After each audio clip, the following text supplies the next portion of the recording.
This conference will now be recorded. Good afternoon, and thank you everyone for participating in today's meeting in the Florida Talent Development Council. This meeting is called to order. My name is Joel Schleicher, and I have the pleasure to serve as the chair of the Florida Talent Development Council. My apologies to my fellow council members for not being in Tallahassee, but apparently having a meeting on Friday afternoon prior to Christmas was not necessarily a smart idea. As such, I made the decision to also join remotely, as word of only a couple council members would be there in person. It did, however, allow me the opportunity with my wife to go to the Veterans Cemetery in Sarasota to lay wreaths on grave sites, a very moving and humbling experience. So we will begin our meeting with the invocation from Bob Boyd. I don't have to press this, it's on, right? Just we could bow our heads. Dear Lord, please bless this council for the important work it's doing for the state of Florida. Please give us strength over the holidays to be the best versions of ourselves we can be.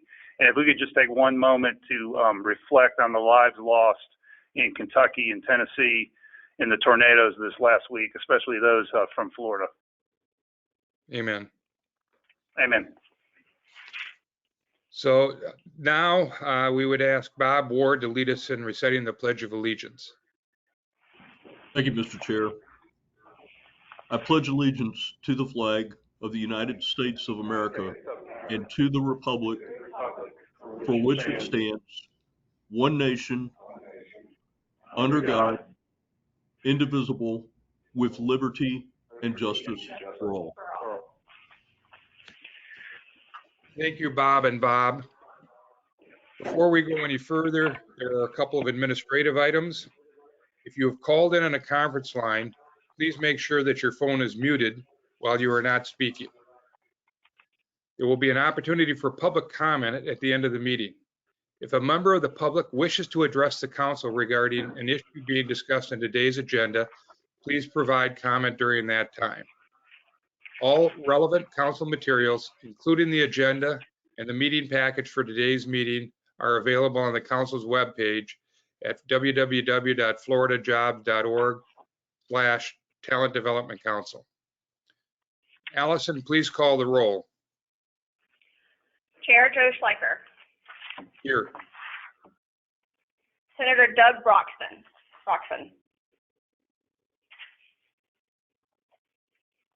Representative Renee Paciencia. Michelle Denard was excused. Representative from Enterprise, Florida.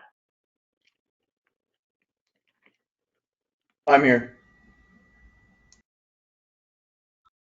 Jane Eagle or designee Adrian Johnson. I'm here. Richard Corcoran or designee Chancellor Eric Hall.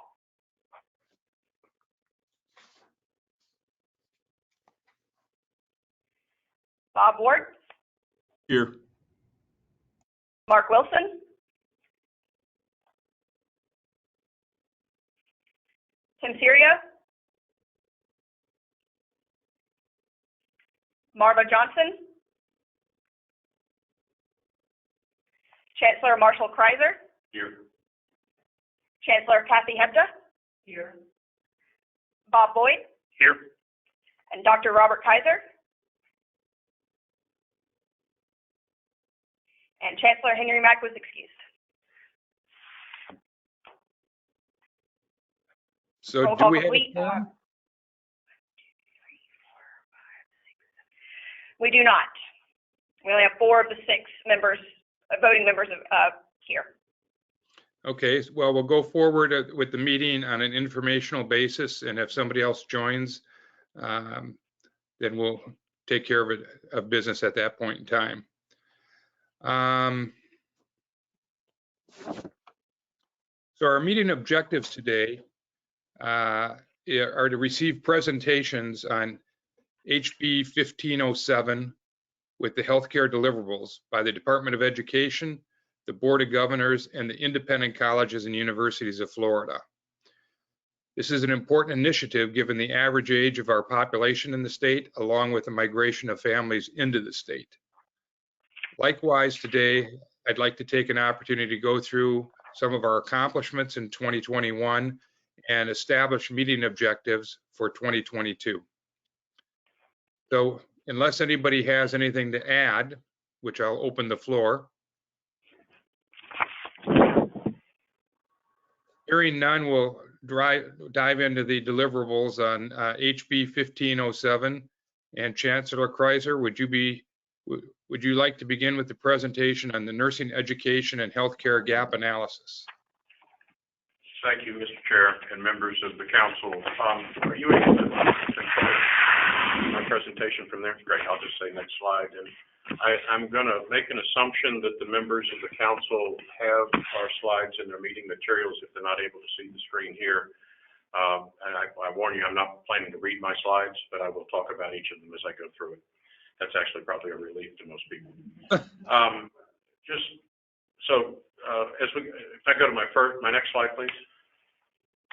As background, in House Bill 1507, Board of Governors is supporting the efforts and has deliverables in this in delivering a 10-year trend information on nursing education programs, specifically those that are offered in the state university system, on the data points that you see listed on my slide. I will go through each of those 7 in my presentation, so I won't try to read those to you now. I think it also take note is that we have been working closely with the other sectors in discussing how we're going about doing this, so that this is not just the Board of Governors in this effort. And I've had several good conversations, not only with the REACH office, but also with staff in the House and the Senate. If I could go to the next slide.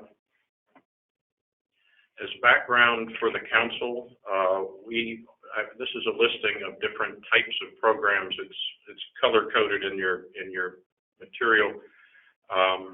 But to take a look at this, we have 10 universities that offer 20 pre-licensure nursing programs.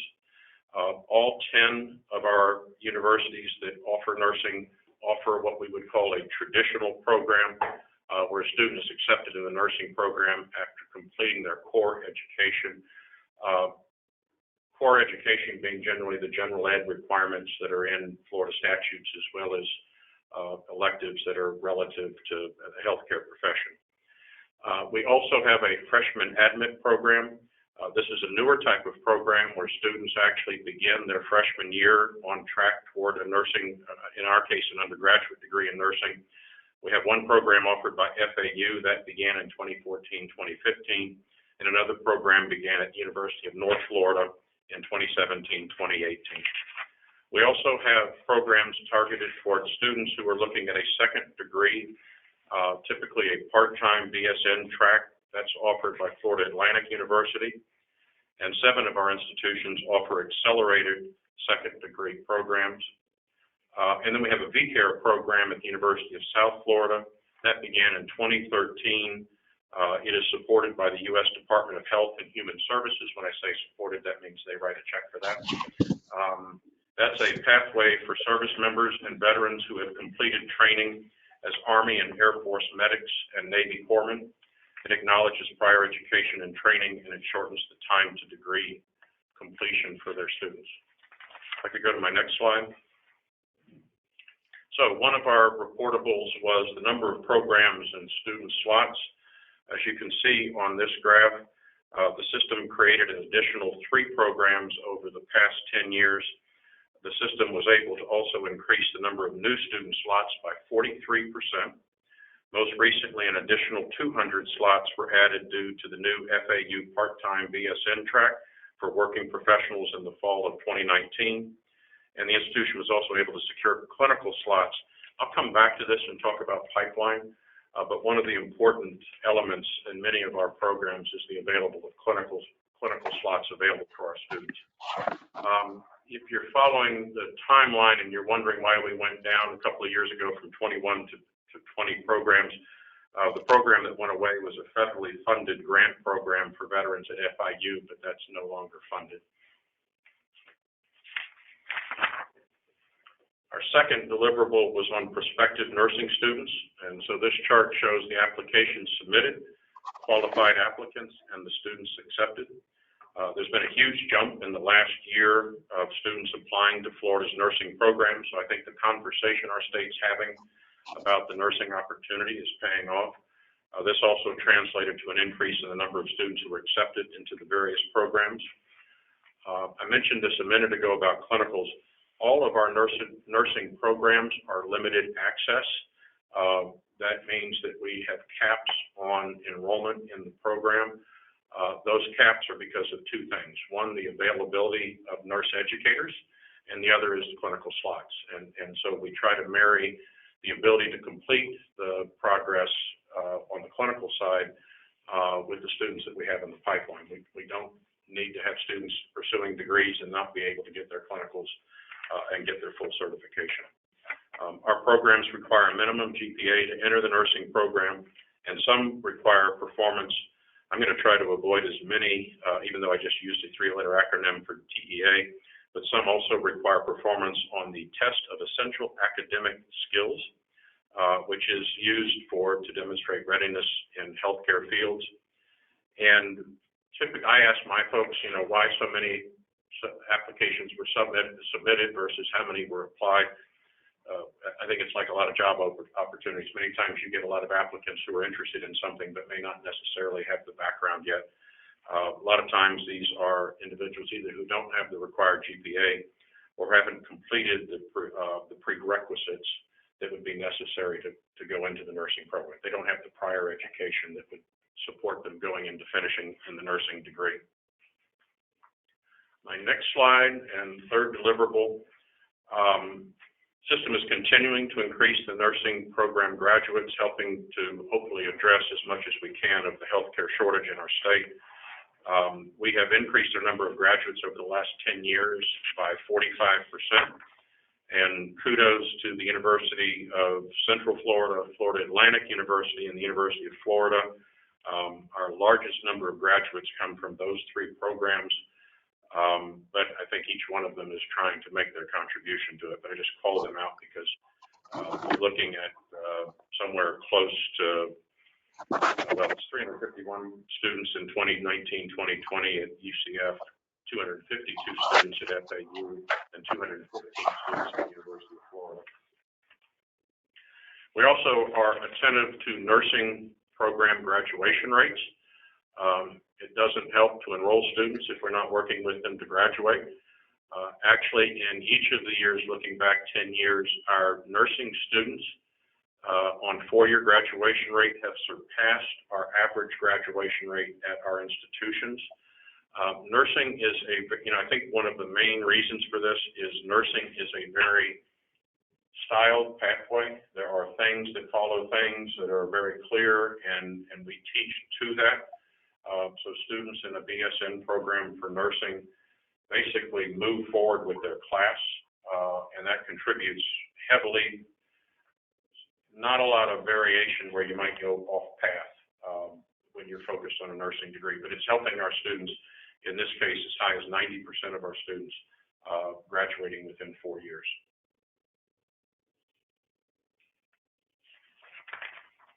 And then we also took a look at, we're continuing to look at nursing program retention rates.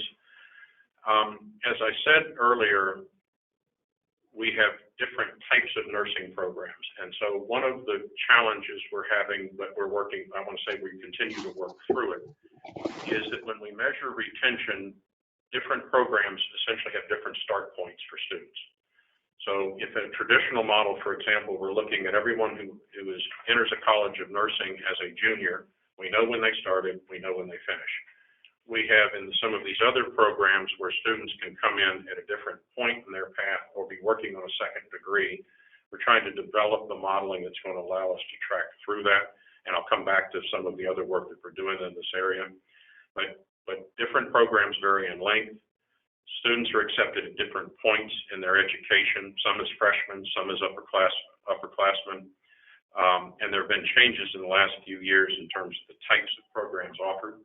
So this is work in progress, but I believe that so an update today that we'll be following up with later when we have more specific results of what our studies have shown.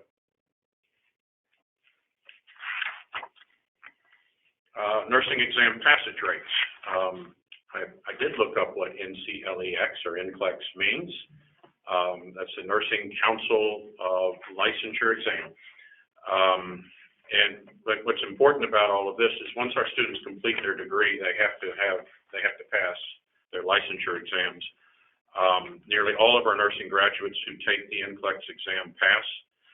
To be a licensed RN in Florida, they must have an associate or bachelor's in addition to a passing score on the exam. And in the most recent year, 94% of our students passed the exam, which exceeds the national average for BSN programs, the national average being 90%. We also take a little deeper dive on licensure passage. And our fifth deliverable was to look at the number of students who passed their NCLEX exam, I just used the acronym, sorry, on the first attempt. What this chart shows is that most students who take the exam pass the first time. The 10-year trends show an increase in the number of graduates, improvement in the percent of students graduating in 4 years, and more than 90% of graduates passing the NCLEX with most passing on their first attempt. We continue to try, now, I'll say this, so I like the numbers in green, but we don't focus on that. We're focused also on the numbers to the right, which are students who need to take the exam on multiple attempts. Like most things, I think success leads to success, and we continue to work with each of our universities to see how we better prepare our students for passing their exams and hopefully passing them the first time. At some point, there's some fallout if a student's not successful in their licensure exam.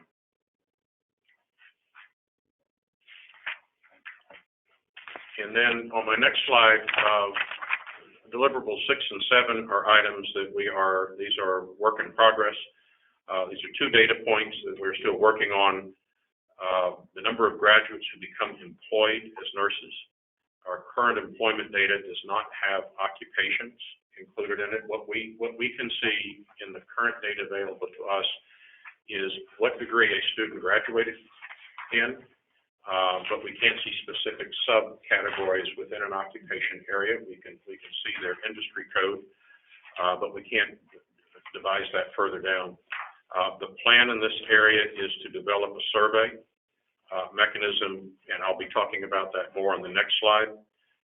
But we will be able, I will share with you that from what we can see, I guess I'll call it at a gross level, on the data that our board works on and a new product we have, which is called My Florida Future. We can see that 95% of our nursing graduates are employed their first year. 91% of our graduates are employed on the fifth year. And 91% of our graduates are employed in 10 years out from graduation. The interesting point there, and I will just say this is worth noting, and it's not a huge dip. There's some suggestion here that what happens is that people that are started nursing 5 and 10 years out are no longer in nursing. And so I think there's a part of this discussion that can also be about what are the factors that lead for people to drop out of their careers at some point after they graduate. Again, not a big number. It's just one of those things I think as we think about, I guess I think of this in employment terms of not only how to recruit, how to retrain, but how to retain people who go into nursing. We will also be, through this study, be able to gather more data about what advanced education our nursing graduates pursue during their careers, and we continue to work to pull that together. And let me just, I'm just going to start explaining it, but I think it's better if I go to the next slide, which starts to explain it. What we are doing currently is we're working with the Department of Education to develop a survey that will be administered by the Department of Health. And so all 3 groups are working closely together on this as a part of the licensure and renewal process that our nurses would go through. The survey will include 2 data points that I discussed previously, as well as other data required by HB 1507. We will be able to obtain demographic data, veteran status, wage information, employer information, loan debt, and retirement expectations. We are also working with the USF Dean of the College of Nursing who is leading a group of nursing faculty across our system on the development of the methodology and the survey questions, which we will share with DOE. And of note, YUSF, the legislature, thank you, legislature, recently reestablished the Center of Nursing at USF. This was previously located at another university, but at some point was unfunded. And so the legislature has invested already in our ability to really kind of up the game in terms of what we're doing in nurse education and nurse career building. And then on my next slide, we will be doing a statistically valid, biennial, data-driven gap analysis. There will be a quiz at the end of this. Everybody's going to have to be able to explain this slide, of the supply and demand of the healthcare workforce. And this is broader than just nursing. Our board staff has identified 46 healthcare occupations that require a bachelor's or higher. Examples of the types of occupation are in the bottom half of the slide. We're working with the Department of Education on a revised SIP-SOC crosswalk. There we go with our acronyms again. We love them, I suppose. I don't. We're actually nearly wrapped up with that project and in the process of conducting a supply and demand analysis. That work will build toward being able to talk about what are we creating on the education side and what are our employers requiring on the employment side. The analysis is going to be done in 2 phases. We are going to hold the physician part to the second phase because as complicated as this can get, sometimes looking at the healthcare workers other than doctors, looking at doctors is that much more complicated in terms of the different paths that they may go into. But we do believe that we'll be able to pull that together, and we're all working together on it. Mr. Chair, that completes my planned presentation. If you have any questions, or if anyone else has questions, I'd be more than happy to address them. Well, let me open it up. Thank you, Chancellor Kreiser. Let me open it up to attendees and see who has any questions or comments. I know I have some, but I'll wait for other people to chime in.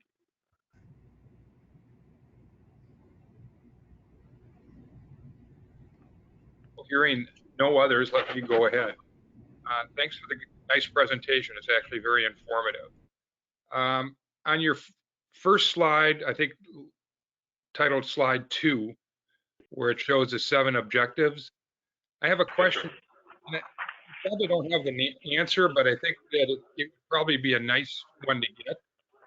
I'd be curious as to the number of nurses and doctors per capita in Florida compared to other states. It would give us an idea if we're under-nursed or over-nursed. But we will do what we can. I think I can get to your question. Hopefully we can find some national data on what is available in other states. I will share with you one of the frustrations I have is under current processes and agreements, we are not able to see our graduates.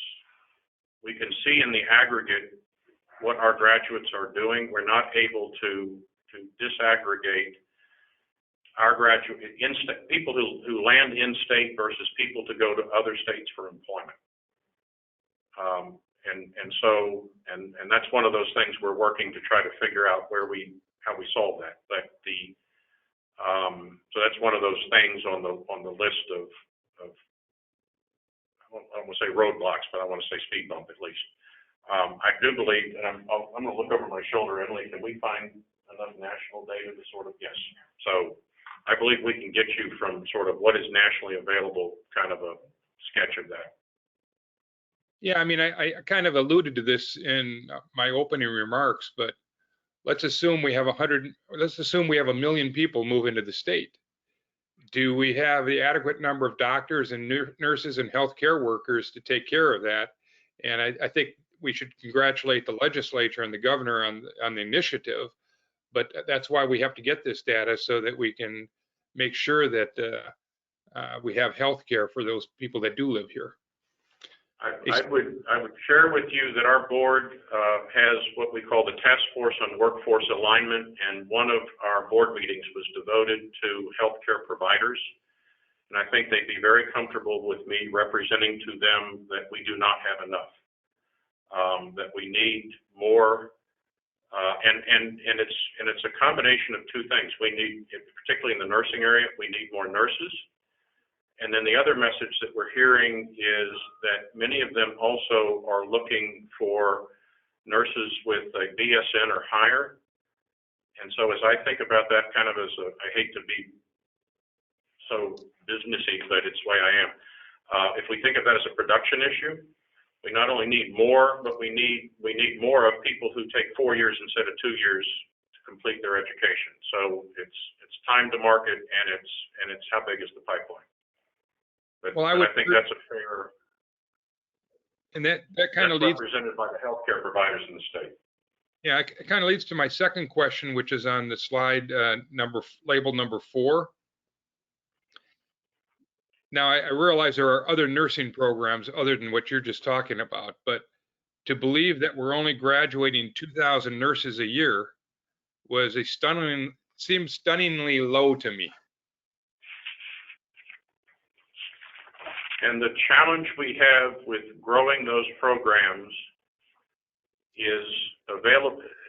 This seems like a strange comment, and maybe some of this environment has changed in the last couple of years because it's on the list of top tough jobs.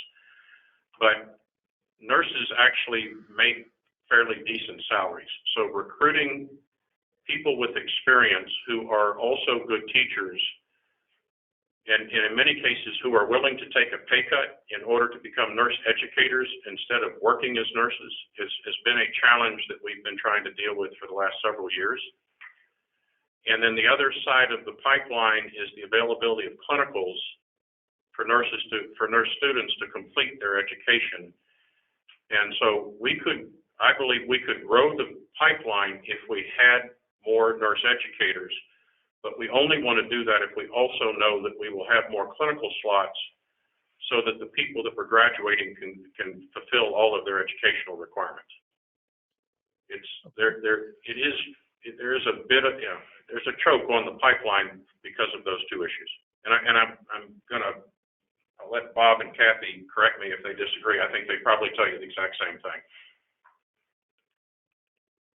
Okay, so maybe this is a question for the three of you. I know the State College of Florida in Manatee County, and I think the provost there is Carol Propsfeld. I know they have a nursing program, but I don't know if it's funded by the state or not, and it's a very effective nursing program from what I understand. So are there other programs?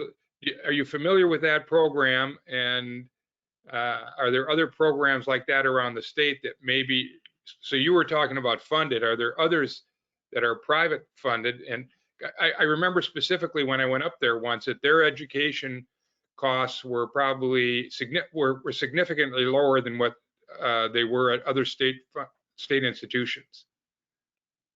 So I don't know if there was a question or that statement.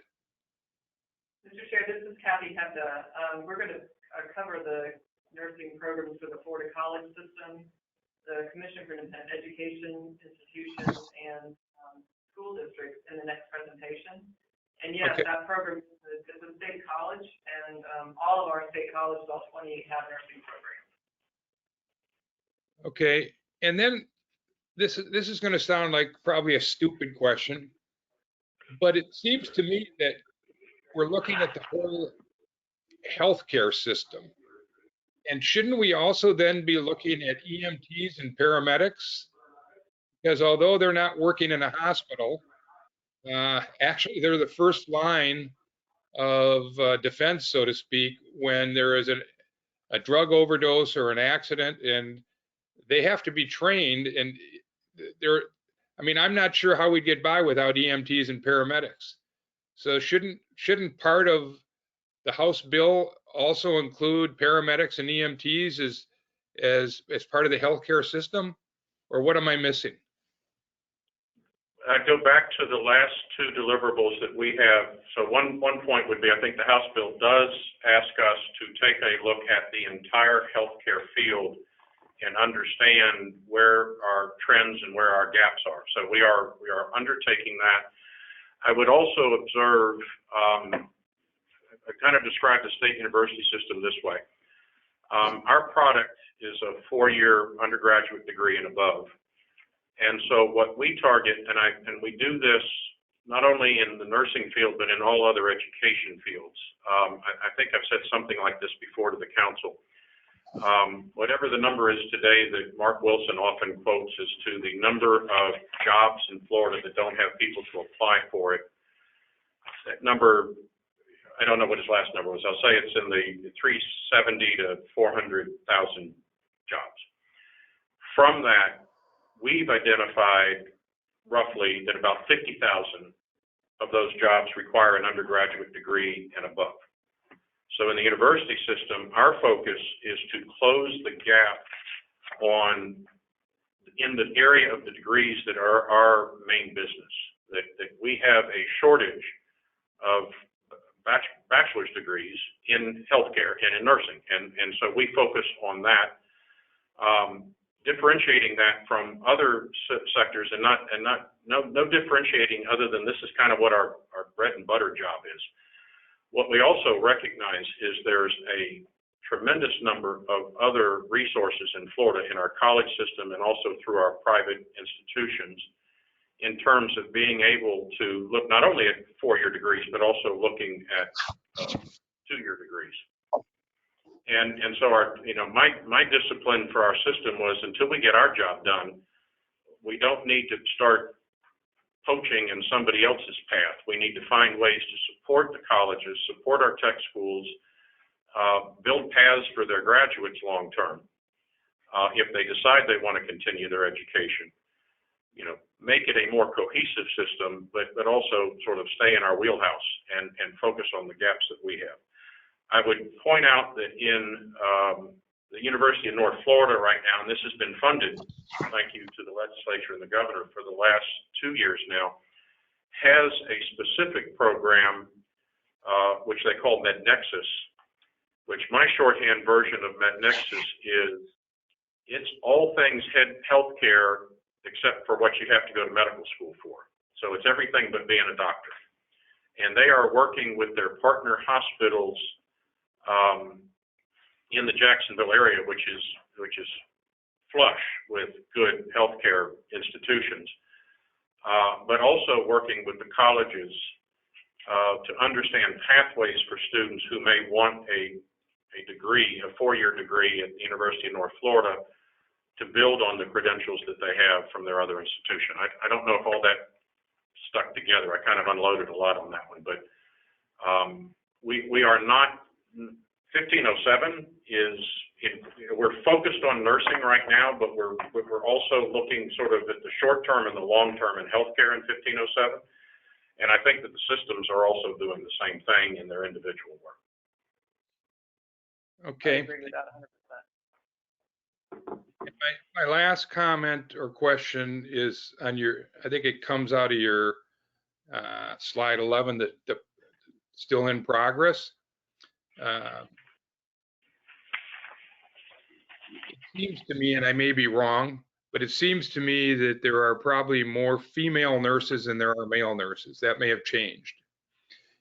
And I'm wondering how the stats are impacted by a woman that is a nurse that has children, leaves the workforce for a while, and then comes back to the workforce. And how do we track that? And maybe somebody on this call knows, do they have to get recertified when they've exited the job market for, say, 5 years or more?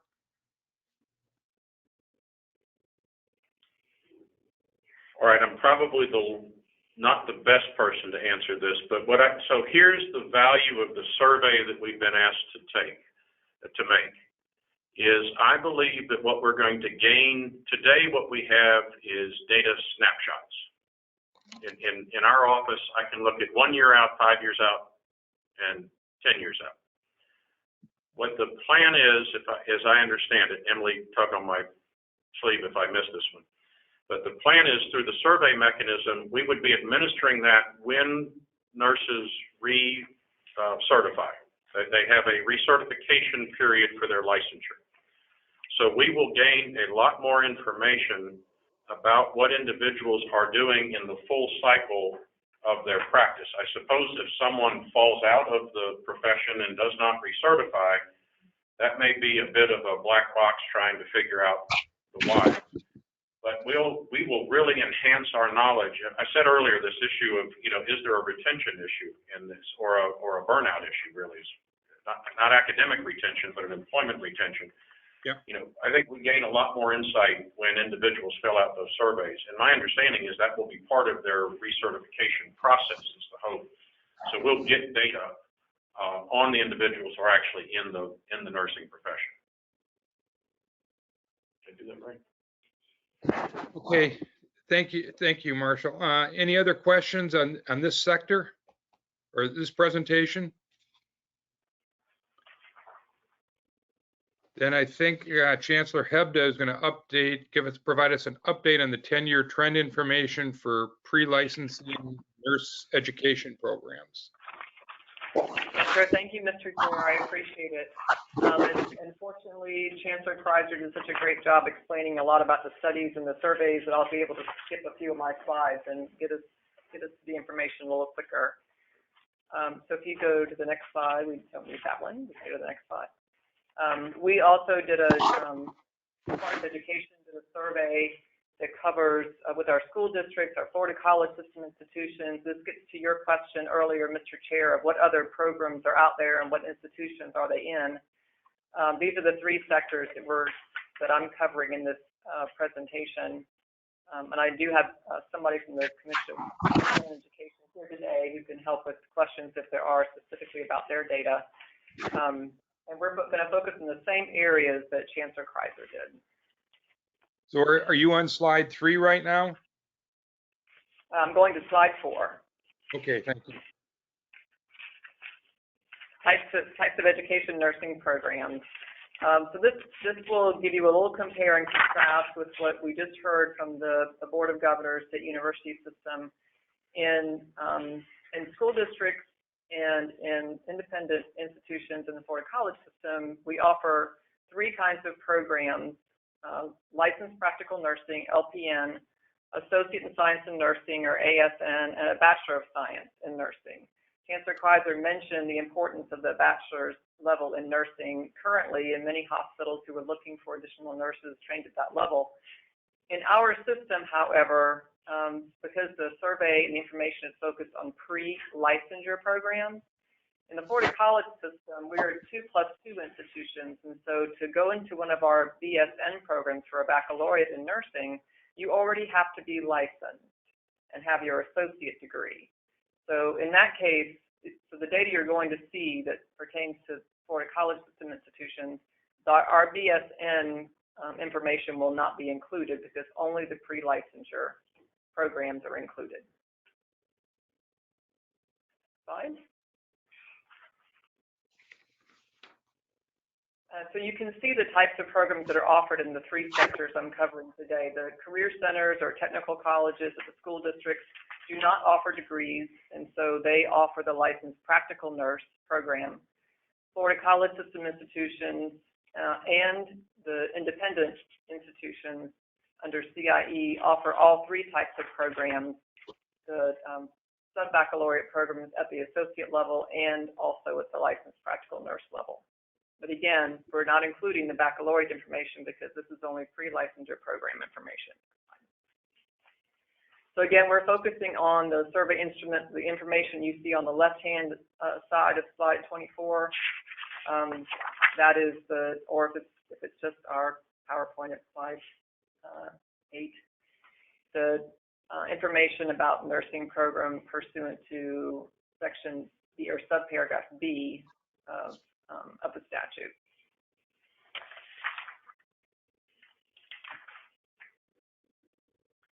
So the first thing you see, and Chancellor Kreiser covered this too, are the new slots. How many slots are available in any given year over the past 10 years for new students to enroll in nursing programs?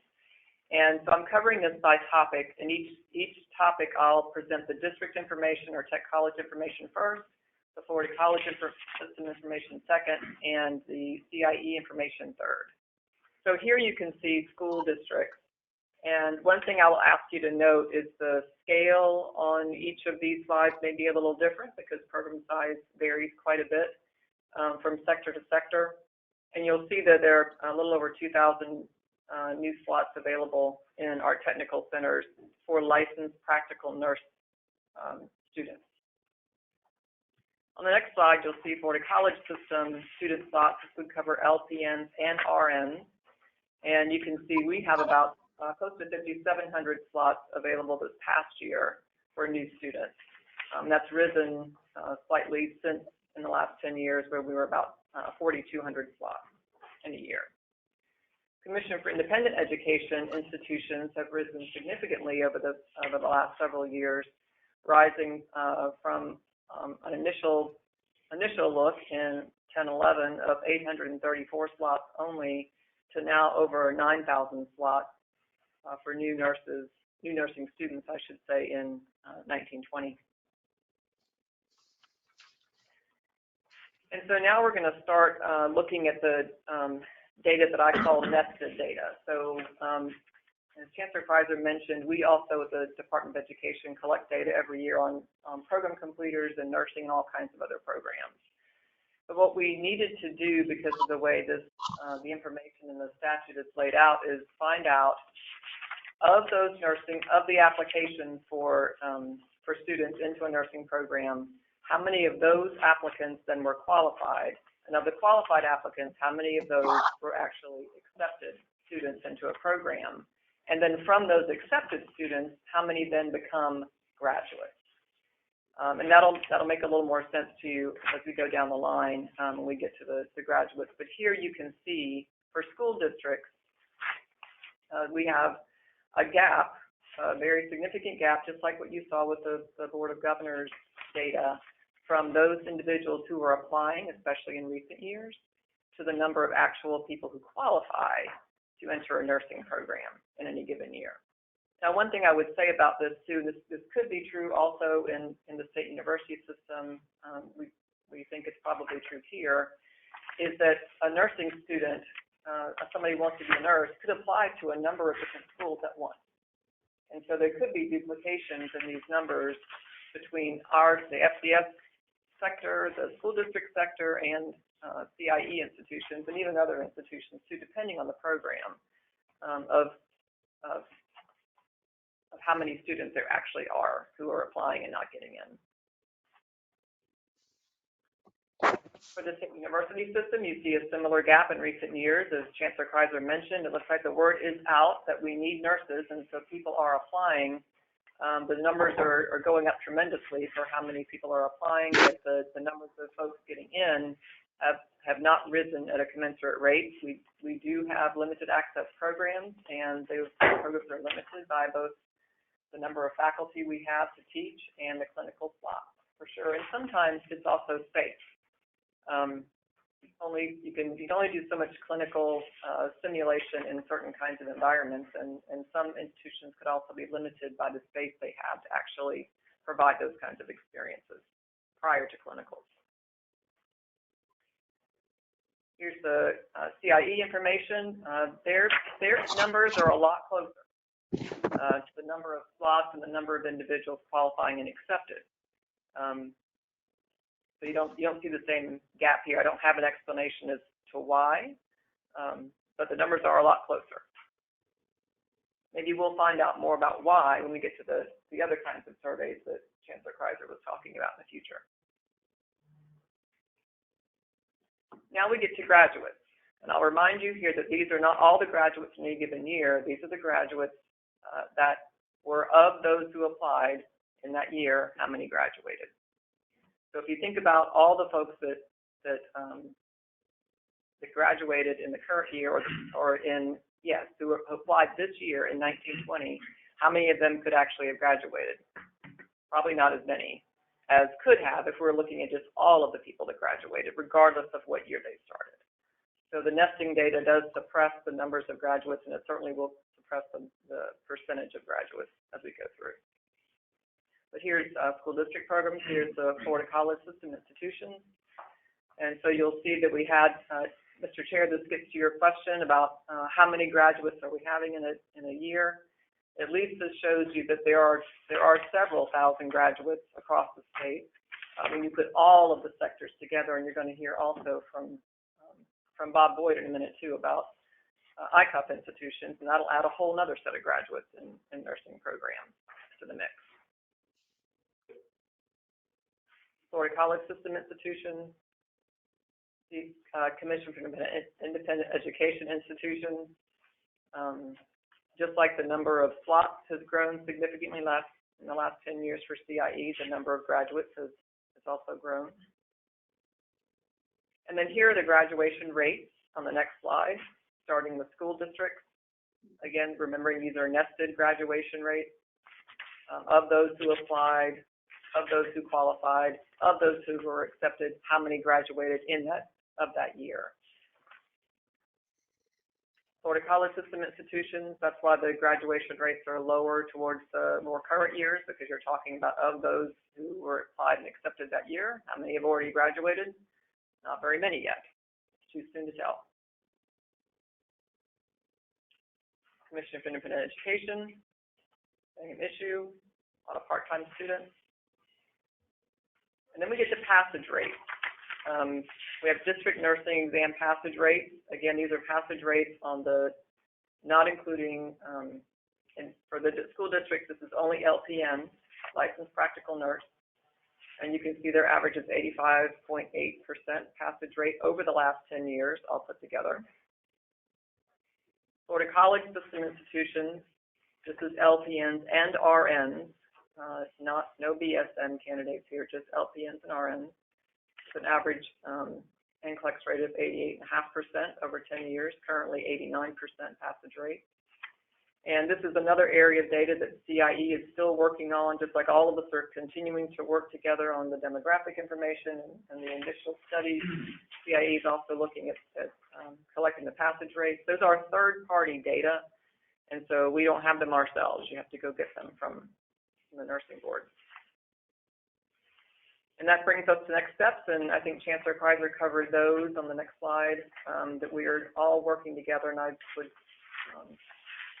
offer my appreciation to his team and everybody who's been working together on this, both for all the information that we have so far, sharing process and methodology, and then also continuing to work on the studies together that are coming. So thank you very much for all of that.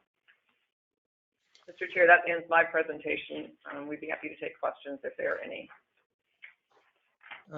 Let's open it to the floor to anybody that has any questions or comments. Chancellor, I have one.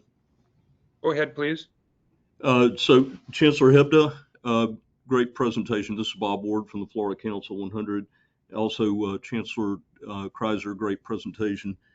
Chancellor Hebda, I know that particularly in periods where colleges are going through an out and in of fluctuations in enrollment in programs, you all start looking at the business side of program growth, and that can be factored based off of not just new students coming into programs, but it can also be dealing with an issue that Chancellor Kreiser brought up, and that is the availability of talent to actually educate. What does this bring back to the business model, and how does it impact the long-term growth of the colleges for specific programs? So my question is related to that issue. Looking long-term, how do the 28 state colleges look at nursing? Is it an upper tier issue that's important to protect? Is it a medium focused or middle focused? Where does nursing place in that program importance? Nursing is at the top of our list, for sure. We have a number of things, advanced manufacturing and IT, cybersecurity, now certainly supply chain, logistics, all of those things that are important to our state in every corner of the state we're working on. None are more important than nursing. Even Hillsborough Community College, which was the last institution to sign up for a baccalaureate degree finally agreed to do one in nursing because the hospital wouldn't leave them alone, and said we just need more baccalaureates in nursing. They've been cranking out RNs for a long time. And I will tell you, it's interesting because there has been the surge in needing more baccalaureates. There's certainly kind of accreditation, I guess, the hospitals get, or designation, where they have to have a certain percentage of nurses at that level. And so our colleges have been working along with all these other institutions to supply them. And also recently, though, since COVID, the hospitals have been saying, I'm also out of RNs. So I need lots of RNs too. So it's, those cycles come and go for lots of different reasons. And so, yes, we are hyper focused on this.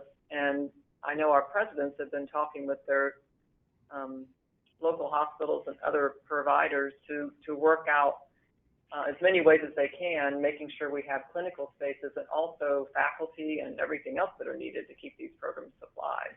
Because even though we're all working together on the nursing study, all of our sectors are also competing for clinical spots all the time. There's a shortage. Exactly. So, Chancellor, Mr. Chair, one more question. Please go ahead. Okay. So Chancellor Kreiser also mentioned this issue about availability of data. I know that for the state colleges, you all have service regions, the universities don't have service regions. Are you able to more easily track your students who might go relocate to out of state, or is it the same issue that Chancellor Kreiser raised? Same issue. The same issue. And a number of our, this will probably happen certainly for SUS institutions, but our colleges that are on the border certainly have lots of graduates that come from and go back to Georgia and Alabama. And some of our colleges have agreements with Troy State and Valdosta State and do clinicals. Even North Florida students do clinicals at a hospital in Valdosta because there's not enough hospital space around them to provide clinical placement. So, yeah, we'd like to know all about those folks too, and we have no idea what they're doing. Thank you, Chancellor. Thank you. So, again, I guess I'll show my stupidity. Are the figures that Chancellor Kreiser gave and the figures that you gave, are they additive? I mean, I'm learning more about nursing than I knew. I guess I'm a consumer of nursing services rather than knowledgeable about it. So where Chancellor Kreiser said there were 1,900 graduates a year and you're showing various other slots, are those additive so that the number of, you got 10 different types of nurses and so therefore the number of nurses that are being graduated in the slots is 10,000, not 2,000 or 1,900? Yes, correct.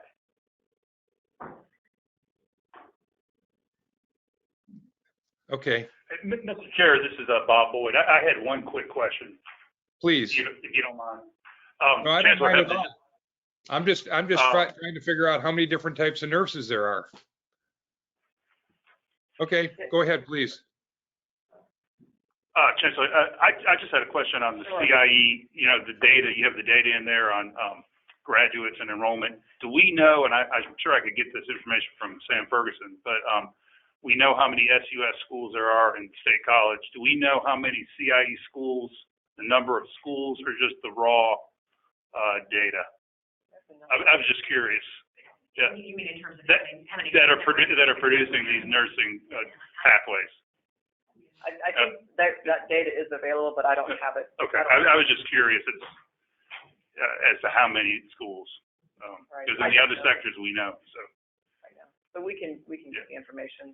They would know how many schools. But I would think you'd have to think that the number of schools that offer programs certainly increased over the 10 years. Yep.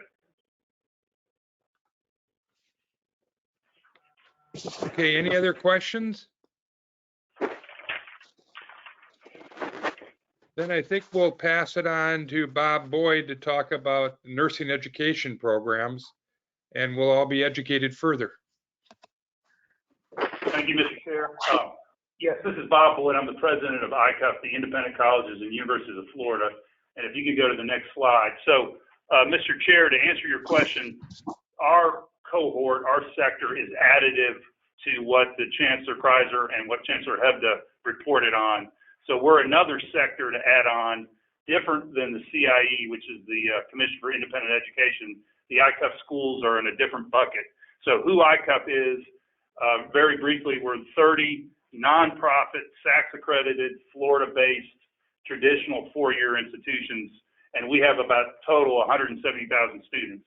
And you'll see on the first slide there, we have 30 of our ICUF schools have nursing programs at 17 of our institutions, and there's the list there. And if you go to the next slide, so in general, with the survey, we didn't track everything, and that first bold bullet is everything in our program. So we have associates, BSNs, we have RN to BSN, which is a transitional program where if you have an Associate of Science in Nursing and you want to get a BSN, we have that program, and we have master's and doctoral programs. It was mentioned earlier that one of the challenges in Florida is having sufficient faculty, nursing faculty, to produce nurses. And in general, ICUF produces about a quarter, 25% or so, of all the nursing degrees in Florida. So we have 3,600 nursing degrees awarded in 2019-20. If you go to that second bullet, though, the survey, the 10-year data survey, asks about pre-professional or pre-licensure students, and that's that second bullet. So of our 17 nursing programs, we have 44 unique programs. So it's more than the state universities and the state colleges because we have so many programs off-site of our major campuses. So we have multiple branches, we have ASNs and BSNs, and we have traditional and accelerated. I think Chancellor Hebda and Kreiser mentioned traditional programs and accelerated programs, 2-year and 4-year. If we go to the next slide, with regard to enrollment, that's our cohort enrollment. The group that was supposed to graduate in 2011 was 2,381. 2020, that's 4,355. So you'll see we've got an 83% enrollment increase over the 10 years. So we have increased that cohort over the years. The next slide, with regard to retention rates, this is students that started and enrolled the following year in ASN and BSN. That number has stayed pretty steady from 2011 to now, and it's good retention rates at 88%, comparable to the public institutions. The next slide is pre-licensure graduation rates, and you'll see that we have gone up 48% increase in graduation rates from 2011 to 2020, and our graduation rate right now with regard to 3,053 students in 2020. The next slide is the NCLEX, the exam passage rate for the first-time test takers within 12 months of graduation. Ours is 89.7% in 2020. That's a bit below the state university system, but it's a good rate. And remember, this is first-time test takers. I did look up the national average of the passage rate for NCLEX, and for the first-time test takers, it was 83.75%. That was the national average, and you can see our sector is 89.7%. And just for information, it was 72% for repeat test takers. That's the national average. So that's the passage rate of our sector. And then the next slide, just some of the challenges that we faced in collecting the data. Of course, we have the COVID impact. We have many institutions reporting delayed student progress and withdrawals for all the reasons related to COVID. We have multiple programs reported reduction in clinical rotation opportunities, which is Chancellor Hebda and Chancellor Kreiser brought that up. A challenge, of course, is the clinical opportunities. I know there's ways to address that with online and some other areas, but that is a challenge. We have varying entry points into programs, freshman and junior, which is different than the public sector. We have varying start dates and calendar years. For example, Kaiser University has 3 start dates in 1 year. We have varying lengths of programs, and some of our institutions, remember, we're private institutions, Mr. Chair, and some of the data we have not collected over the 10-year period. Some of our schools didn't start tracking some of this data within the 10 years. So that's some of the challenges we faced in getting this data. I will say we had 100% participation rate in our survey. So all 17 of our institutions responded to the survey and got us the data. One last thing I do want to say is on December 7th, we had a summit, a nursing shortage summit with Senator Bean and staff from the Health and Human Services Appropriations Committee to talk about how does the ICUF sector work with the legislature to produce more nurses. All 17 of our schools of nursing participated, the nursing deans, and then we also had representatives of the Advent Health Hospital System and the hospital system throughout Florida. So we have been working with Senator Bean specifically on some of our proposals and ideas to address the nursing shortage and have taken that initiative. So I think he's going to have a committee meeting coming up in January to discuss some of our proposals. But happy to answer any questions, Mr. Chair. That's my presentation. Thank you very much, Bob. Any questions from any of the participants here? Mr. Chair, I have one. It's Bob Ward. Hey, go ahead, Bob. Great. Bob, how you doing? Good, Bob.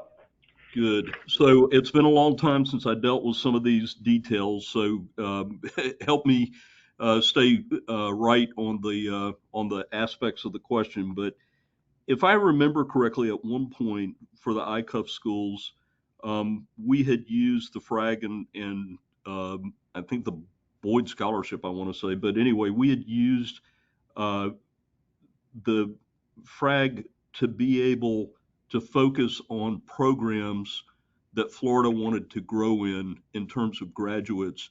Where are we now with the ICUF schools in terms of what the state legislature provides you all? Yeah, it's a good question, Bob. The FRAG has been renamed to EASE, so it's the Effective Access to Student Education. So it's the EASE grant, and it's a good question. I'll give you one example.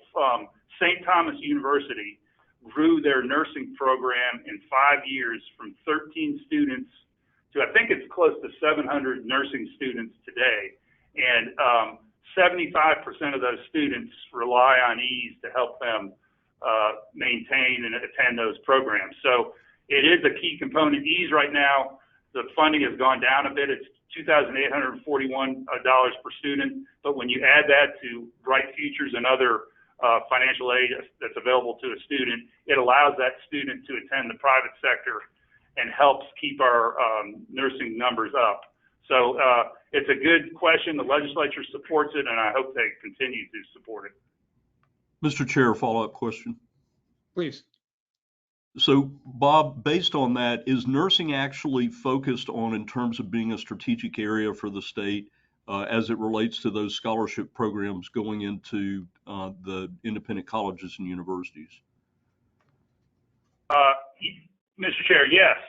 So it is one of our focuses. In fact, in that summit I mentioned that we had with Senator Bean, one idea was to increase funding for that award for nursing students and to continue to try to incentivize those students into those programs. So it's one of our priorities, and we're thinking about trying to use EASE as the catalyst to try to grow those programs.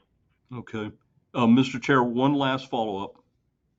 Please go ahead. Fire away. Okay. So, Bob, I'm going to ask you the same question that I asked Chancellor Hebda, and that's, the colleges look at their business models when it relates to periods in which there's declining enrollment, but you all as independent colleges and universities, your business model is different because in some cases you're looking at the profit margins. Where does nursing place in the totality of all programs in terms of level of importance? It's high, and one of the positives for being independent is we've got the flexibility and the ability to evolve quickly. And not only is this prioritized, but we want to expand and we can do it quickly. Of course, Marshall mentioned the choke points in the pipeline, which some are out of our control. One example being the availability of clinicals. And that, as I said earlier, there's ways to address that. But it's not only is it a high priority, we would like to expand our enrollment. And that's one of the areas we're talking to the Senate now about how we do that. Thank you, Mr. Chair.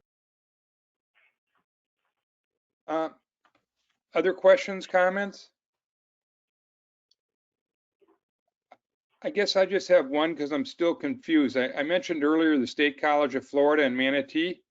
Where does that fit into the mix of the presentations or educational institutions, or is it a fourth arm here that I don't know about? I'll let Kathy answer it, but the answer to that is there's different sectors. So there's the state universities you heard from, then the state colleges, but Kathy also put into her presentation the privates that were not in ICUF. And a lot of those schools are for-profit institutions that are licensed by the CIE, and then ICUF is a separate bucket. So all the numbers that you've heard today, you need to add up, and then you will get your totals. Mr. Chair, this is Kathy. There were 5 sectors presented to you today: the state university system, and then, as you just were talking with Bob Boyd, the not-for-profit independent colleges and universities, and then mine covered the for-profit colleges and universities under the Commission for Independent Education licensure, the school district technical colleges, and then the Florida College System institutions. And the State College of Florida, Sarasota, Manatee is part of the Florida College System. They're one of the 28 community and state colleges. Okay. Thank you. But real quickly, Mr. Chair, if I could, I didn't realize I had an answer, not the full answer, but a partial answer to your question, Bob, in my slides. The number of programs, you're going to how many institutions offered the nursing programs. About 5 slides into my presentation, the CIE institutions, there are 20 institutions that under CIE that offer the baccalaureate in nursing BSN, 26 that offer the associate in science in nursing, and 7 of them are offering LPNs. Now, I don't have a list of which ones or which, if some offer all 3 or 2 out of 3 or. No, but that's good. I just was wondering the numbers. I didn't know if it was hundreds or tens but that's good information. Thank you, Mr. Chair. Okay, so if I could ask a question here, aside from the HB 1507 requirements, and this is a collective question, what are we as the FTDC or the various institutions or other agencies doing with these studies and this information? I heard that there was still some information that had to be assembled, but once we get all this information, what's the plan? What are we planning on doing with it?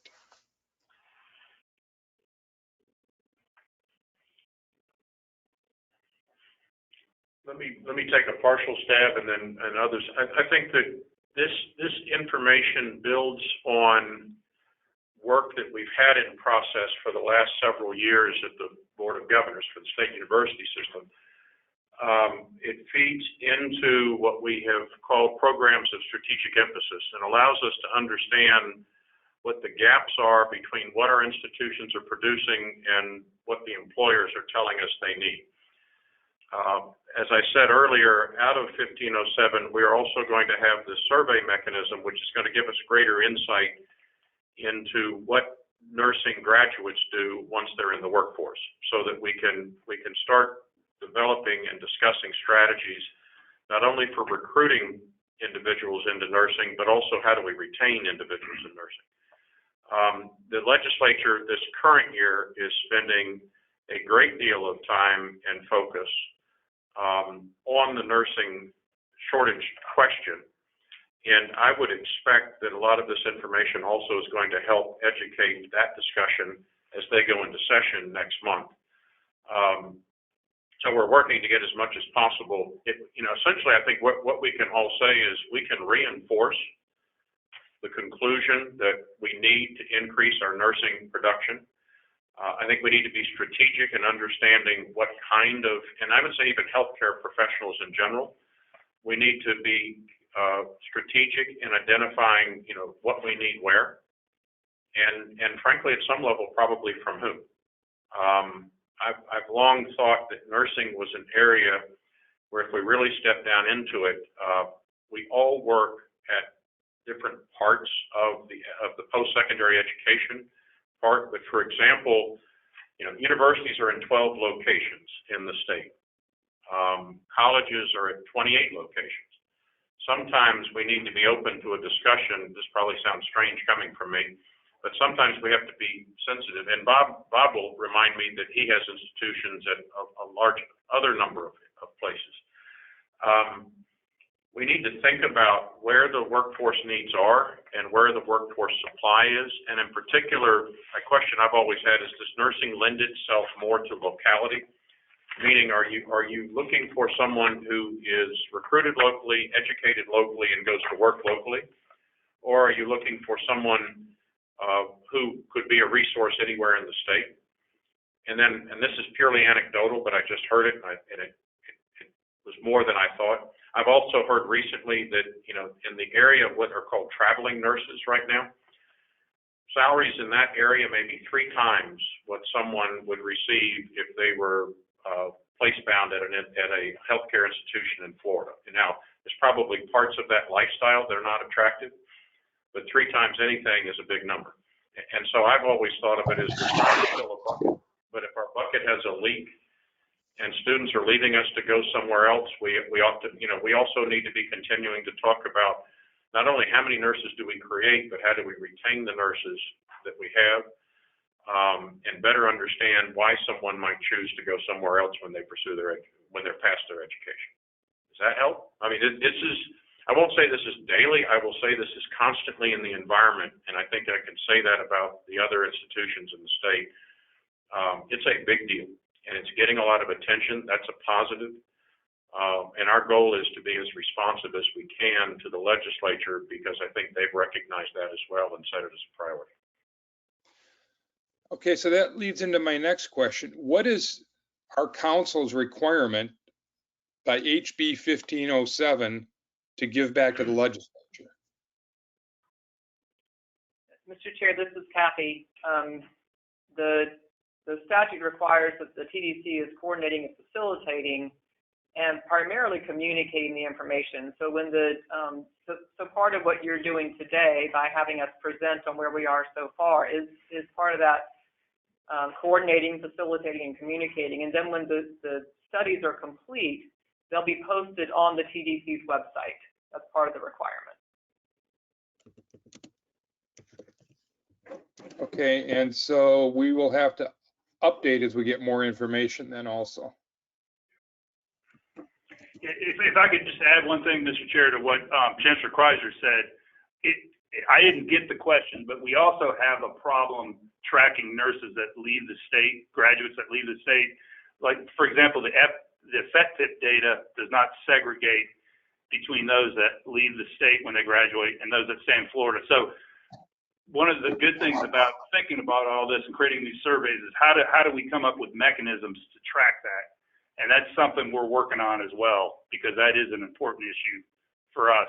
We have schools that have more than half of their student body is from out of state. Now, a lot of them stay in Florida, but we don't have good data, and we need to develop that data.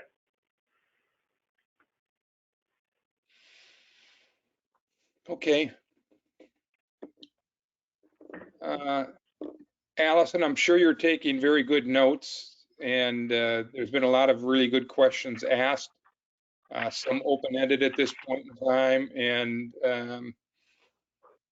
I'm sure the minutes for this meeting will reflect a lot of that, correct? Okay. So the next agenda item is kind of twofold, I guess. Prior to discussing our next steps for 2022, I thought it made sense to discuss our accomplishments for 2021. Now, I think Allison had tried to send something out. I never received it, so I don't know what the status of that is. Yes, sir. The IT desk told me I would have to restart my computer and we would have to end the meeting to do that. So I will make sure it goes out as soon as I restart the computer. Okay, so since we don't have a quorum, we're not, and I don't think this requires action, but I'd like the other council members to add or respond as they deem appropriate when they get it. But you know, in spite of the early year COVID distractions, our council made reasonable strides toward our short-term and longer-term objectives. These include, but were not limited to, we completed a review and an update for the strategic plan. We demonstrated and documented progress towards strategic priorities around data and accountability. We completed a gap analysis around the data and accountability priority of the strategic plan.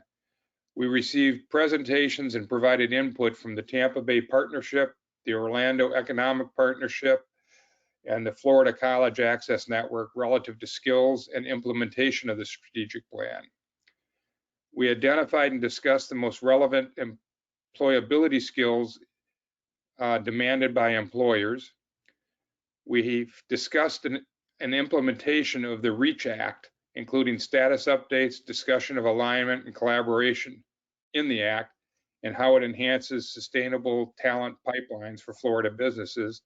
And then today we've worked, or we've seen a culmination of a lot of effort on HB 1507 on the healthcare deliverables. Now, off the cuff, does anybody have anything they want to add to that?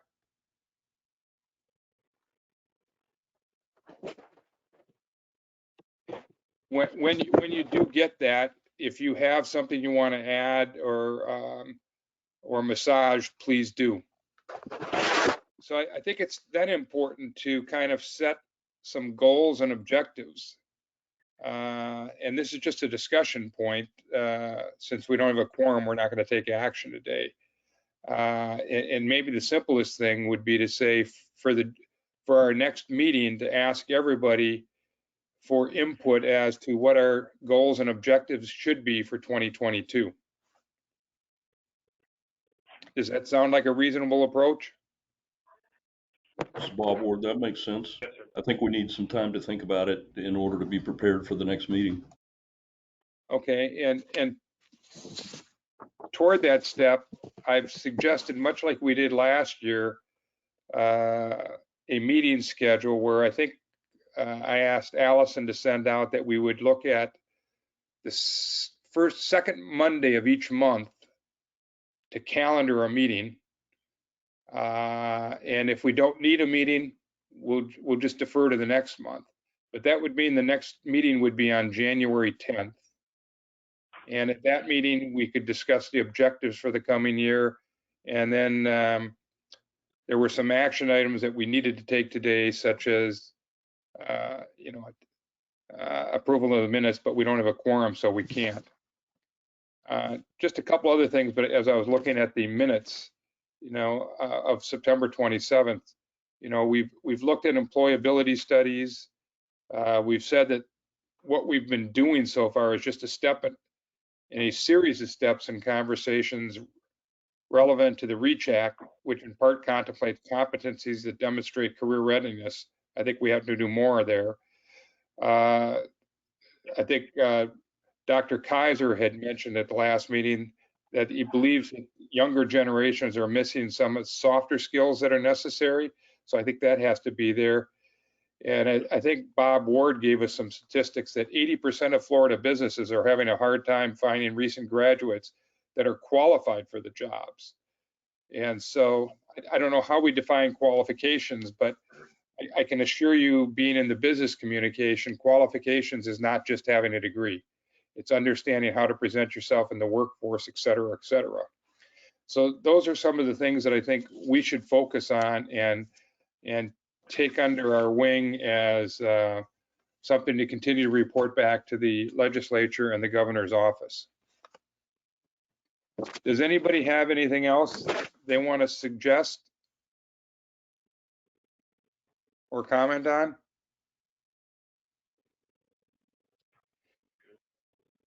Hearing nothing, then I would move to the next aspect of the meeting, which is the public testimony.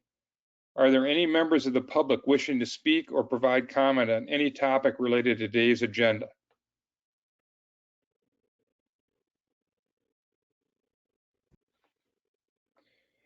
Hearing none, the next council meeting will be held on Monday, January 10th. And there is a schedule of other meeting dates being sent out by Allison. Please look for communication in the coming weeks regarding the details of that meeting. Are there any other comments from members of the council? Hearing none, I would like to personally thank Allison Hopkins for her dogged efforts on all of us trying to gather information and to herd cats for meetings. I'd like to thank my fellow council members for their time and input. And last but not least, wish everyone a very Merry Christmas and holiday season. With that, this meeting for the Florida Talent Development Council is adjourned. Enjoy the holidays. Thank you very much. Thank you, Mr. Chair. Thank you. Thank you.